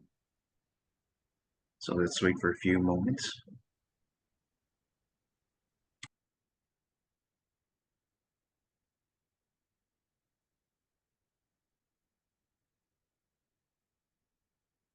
This is our way to make sure nobody has fallen asleep on us, right? Getting into those the final stages, and we are in the home stretch, folks. We're down to about 18 minutes. So give yourselves a round of applause for hanging in. Darnell in the chat shared that he thinks we can go back to a different stages based on staff changes or to reevaluate what is working best. Very insightful. Yes, yeah. That is a great point. And we apologize if the poll went away. Sorry about that, Darnell. What are you doing, Justin? No, you can't take this poll question. All right, so we're ending the poll in 5, 4, 3, 2, and 1. All right, so it seems like 92% agree that you can cycle back to an earlier stage, and 8% believes that they don't. Right. They can't, I mean. Yeah. So these stages are, fluid. So, and just like in the example we heard, it's possible that you have situations that come up where you might need to circle back and go back to another stage of this, father inclusion, and they are interrelated too. So there are, situations, even like we said in the aware stage, where we're never done learning. So we can always be creating more awareness for ourselves and for those that we come in contact with. So just wanted to make sure everybody understood that, yeah, while they are separate, they can also be, they do influence each other. And sometimes you may need to cycle back or circle back to one of the previous stages. One of the other things I just wanted or was thinking about as you were saying that, Eric, is that we're always evolving and changing and reinventing ourselves, right? And even in light of funding, right? Like sometimes there are just things that may come up that are creative, and you can enhance what you're already doing to involve fathers in your home visiting programs. And so I think even in light of the different stages, you may have to go back to the aware stage to raise your awareness around a new concept you want to build out for including dads in your programs, right? Like, so there's so many different reasons why this is true for those of you who are looking to be more inclusive of dads. Yeah, and even to your point, Antoine, like if you might be wanting to consider adding a different type of program or integrating something, and you go back to that prepare stage because you're going to investigate, see what would be the best option. Does it fit what your needs are, the dad's needs are? So that's a great point. So we have a father-friendly organizational training bundle. So this is an on-demand online certificate program that has a father engagement. It's actually two separate courses that are bundled together. The first part is basically around father engagement, and then the second of these certificate programs is called the Father-Friendly Organizational Workshop. And we are extending an exclusive access to this, to these workshops, to this bundle at 50% off. They are normally $448, but if you enter the discount code HVFFOT, you would get that half off at $224. The code has to be used by midnight on July 25th, and then you would have 90 days after registration to complete it. But this would be a really good next step in terms of moving into those 4 stages wherever you are, going deeper in that stage, and maybe even taking you to another stage. Another discount that we are offering is with our home visitation bundle. This is a collection of print resources, brochures, tip cards, guidebooks that you can use to easily distribute to dads or moms as part of the home visit. That's normally $662. That's a 25% off at $497, and we have the discount code at HV Bundle.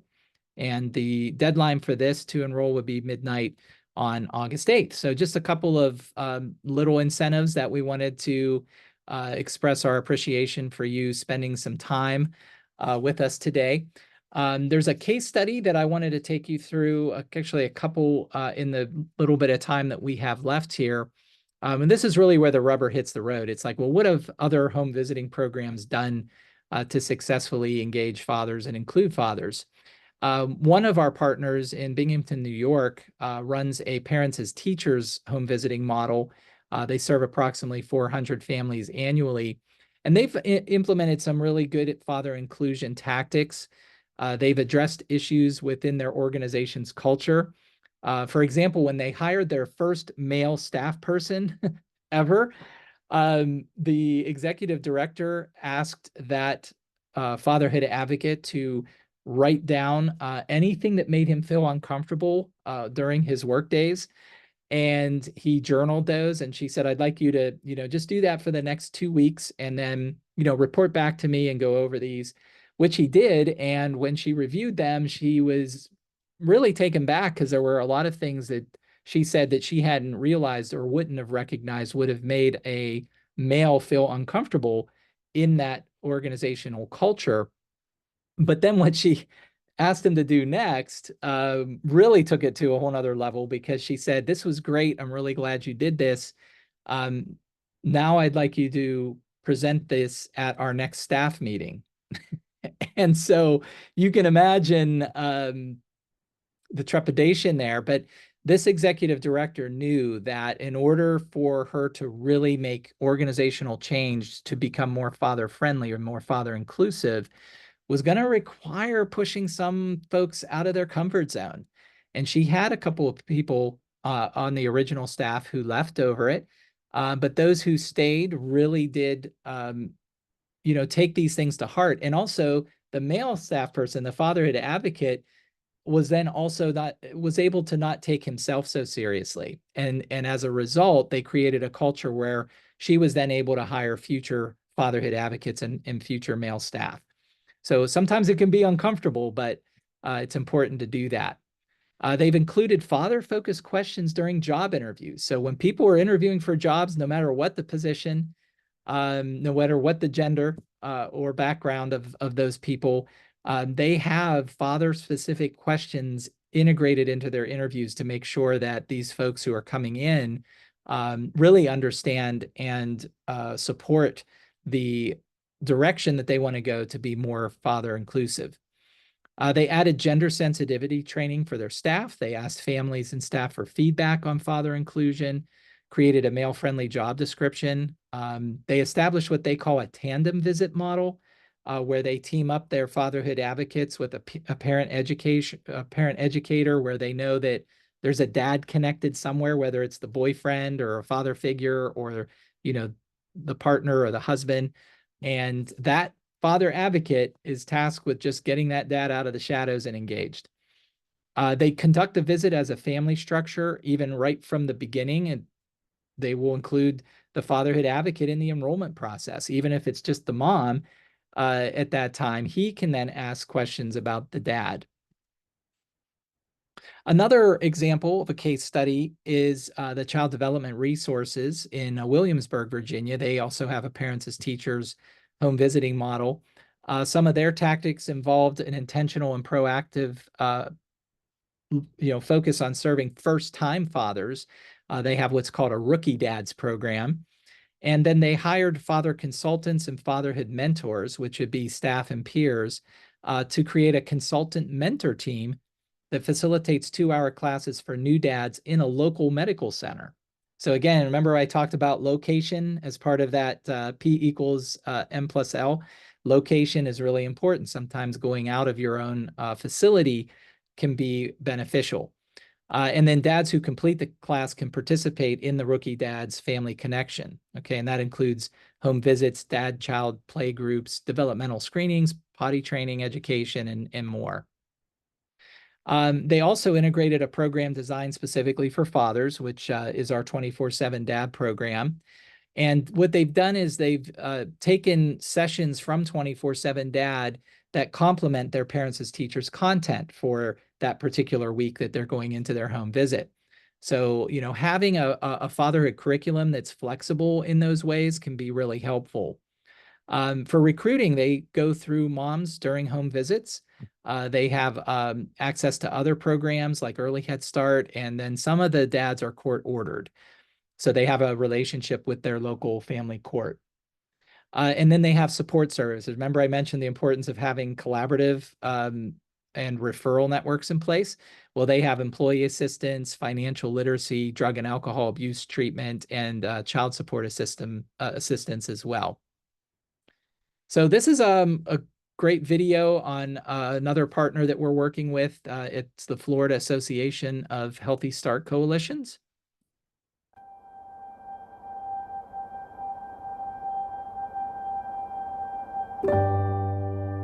I always thought that I knew what being a father was. A part of that really is learning kind of instinctively what you would think of, when you actually are a father. You start to realize really quickly that you do need some support and you do need help.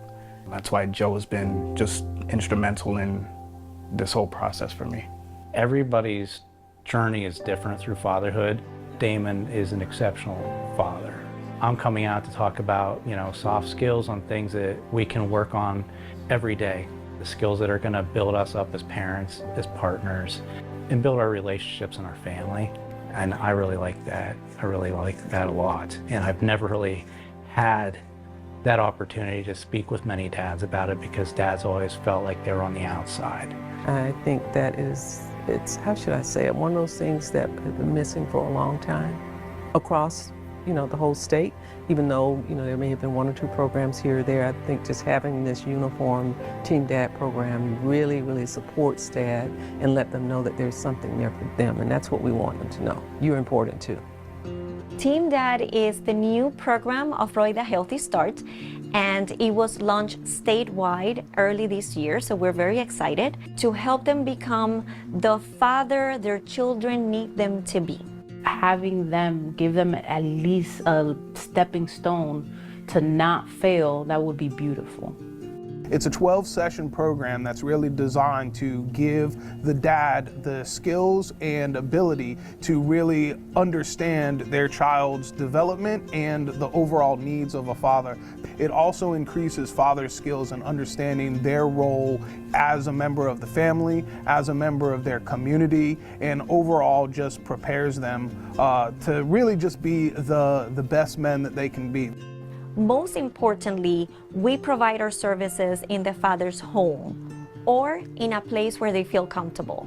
We don't ask them to come anywhere. We actually go to them to make them feel more at ease talking to the coaches. We've always worked with fathers when they were available, but this is a real focused initiative, and it's very exciting because the dads are actually enrolling in the program at a higher rate than even our moms. Helping dads is so vital. There's so many statistics that show that father involvement leads to better health outcomes for their children. And as part of Healthy Start, that's our overall goal, is to make sure that these children in Florida have a healthy start to the beginning of their life. And by incorporating dads, we're actually doing a more holistic wraparound approach to ensure that families are stronger and stabilized moving forward as they raise their children. I've been home visiting for 25 years, and this is the first opportunity that I've had to participate in a Fatherhoods program. Fathers are very marginalized in the home visiting field, and not always purposefully. Dads are out a lot of times providing for their families and are taught to only talk about surface things, and those are the things that make you a man, but it's really not. At the end of the day, that's why we fail a lot of times, because we don't take the time to talk about the things that are important in our lives. I love helping families. I love having conversations to find ways to help. Once you meet with them, you see how many needs that they have, and that's when you wonder, are we doing enough? It makes you more driven to do more. It also brings you to think, okay, we want other organizations out there to help us do more outreach, partner up with us so we can bring more awareness and spread the word. We all know that engaging fathers is difficult, and before, not having the funding to support that was making it harder. Well, now that's not the case. So we need to acknowledge that this is a win-win situation for the entire community. The curriculum is nice because it's kind of like, showing us where we fit in. We don't want to give up all of our traditional roles as father. We want to still be able to provide for our family and take care of them, to protect them, but we also want to be involved. Even the things that I kind of have a great grasp on, Joe is like that guardian angel on my shoulder saying, okay, here, keep going in that direction, and you feel good about it. But then when I'm starting to go off the other end and I'm like, hey, having a little bit of issue here, let me course correct with you. I might not know, but we can talk about it and we can get through it together. We normally make them feel comfortable enough where they can share with us their experiences or their needs, so that we can find the best way to help them out, because we are a very important pillar in the families. This is providing us with really solid direction and really solid footing for where we can propel some of these fathers that we're working with. We're talking about moving the needle. This is it could literally change the landscape of the state. You're talking about future babies. You're talking about families. You're talking about a cohesive group of raising a child. That's our future. It helps in a way to kind of put the family more together, and doesn't put so much pressure on the mother. Instead of me trying to figure out everything, he's going out there and figuring it out and coming back with a solution. Instead of me kind of pulling what little hair I had left out, I was able to find a real support system in Joe and Team Dads, and it made a difference, really did.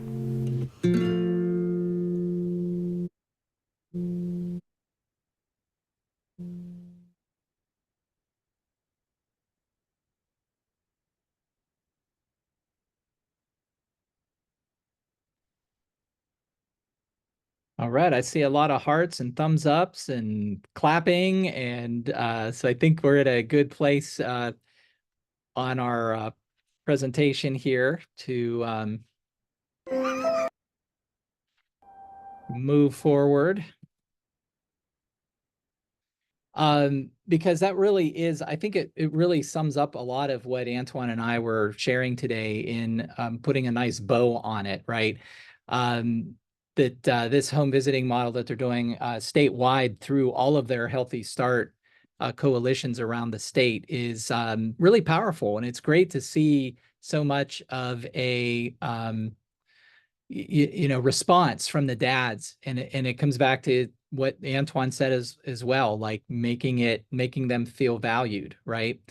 And so as far as just wrapping up here, before we get any questions or comments, some non-NFI resources that you all can check out. These are also in your PowerPoint handout, but there's a couple webinar transcripts that you can see there. The Urban Institute has a father engagement in home visiting, which talks about benefits, challenges, and promising strategies. Texas Home Visiting Program has a fatherhood resource hub that's wonderful.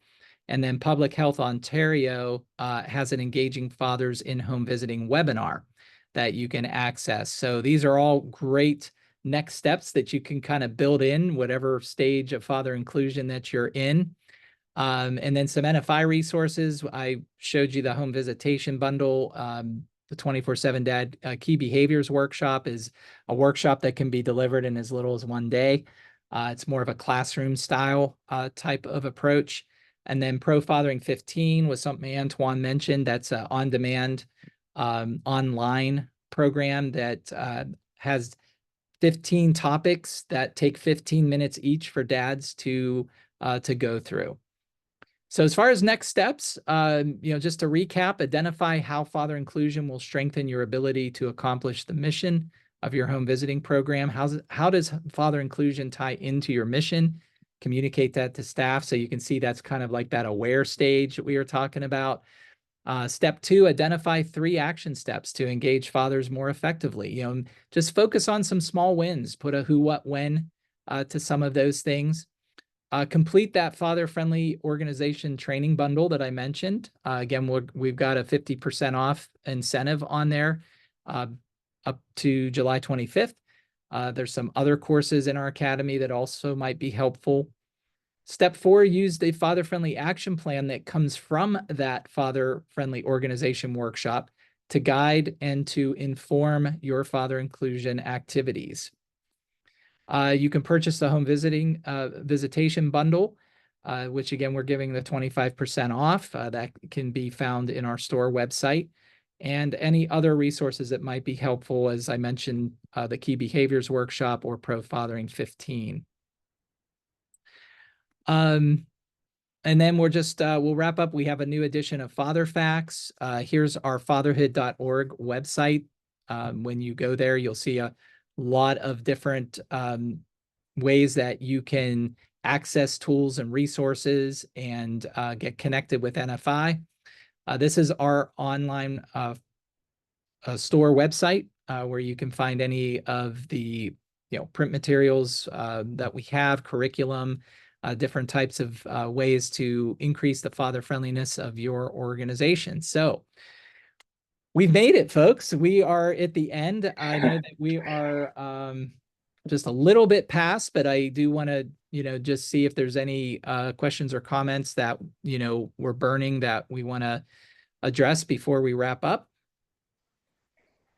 And just before we go there, as a reminder, Eric looked it up or mentioned a lot of different resources. And one of the things that I love that Chris always mentions, our CEO, is that when you partner with us, so you get a product or program, that you don't just get a program, but you get a partner. And I love that statement because it is so true. And for those of you who may be struggling a little bit, or maybe you feel like even understanding the stages, like you don't really know how to start, you have folks like us who can kind of help you out. So don't hesitate to email us or call if you have questions after the webinar around things that you're trying to do in your community. All right. So, Justin, anything burning there that we want to just take a few moments to share? A lot of thank yous here, but guys, if you have any questions, please feel free to type them in. Type them in. This is your chance. I saw a question from Nick. He is saying if we are still offering a discount for Father Facts. We had before, but there was a limited period of time for that. That's I right. apologize. Yeah. Vincent Johnson had a question. He says most of the fathers are not in the same house. I'm assuming he means like non-residential fathers. So do we want to visit when they have visitation weekend? I mean, it's so I'll just start off by saying that it's kind of up to you, Vincent, and that I think nobody knows that situation specifically better than you all will or you will. And so I think just kind of just having that conversation with him, hey, that it's the weekend and we want to see you, but we realize that you have your child, and just kind of feeling out where their comfortability is around that, and what's appropriate for them. All right. Thank you, Vincent. Any more questions? Burning in your heart? Well, given that we are a little bit over, we'll go ahead and wrap up. But as Antoine had said, we are definitely here for you. I know that we're not going to solve all the world's problems today in a couple of hours, but we would certainly welcome the opportunity for you all. Anybody who would like to speak with us offline, and we can go into a little bit more detail, knowing the context in which you're asking your question and the setting and maybe some of the pain points that you're dealing with. In order to get dads more included in the programs and services that you offer there at your home visiting program. So, as Antoine said, we're definitely here for the long haul, and we hope today is really just a springboard into a much deeper partnership down the road. So, with that, I just want to thank you all for the great work that you're already doing out there. It's really encouraging for me to see such a great response to this webinar today. I hope that it was informative, not only informative, but, motivational, and it will help you to think about those 4 stages of father inclusion to create some manageable next steps. Because I know you all are crazy busy. You've got a lot of priorities. But the more that you can do to just integrate father inclusion into the fabric of what you're already doing, it will make it more manageable and ensure that it is something that will become part of your culture, that will be contagious. And so that's certainly my hope for you all as we move forward, that you will find manageable ways to be intentional and proactive in getting fathers together. So with that, Antoine, did you want to say something before we close out? Yeah, I just messaged Lisa because she had a question. But again, just to respect everyone's time, we won't hold you all any longer. But do feel free to email us, me, Eric, if you have any questions, and I'd definitely be happy to answer that question that you asked Lisa around the home visiting and males and female workers and so forth. Also, it's good to see you on the call, Darnell. Absolutely. Yeah. So, so with that, again, thank you all for spending your afternoon with us. And we're going to look forward to connecting with many of you on some level after we conclude the webinar today. So again, good luck on everything that you do with regard to your family enrichment and engaging fathers and enriching families. Take care.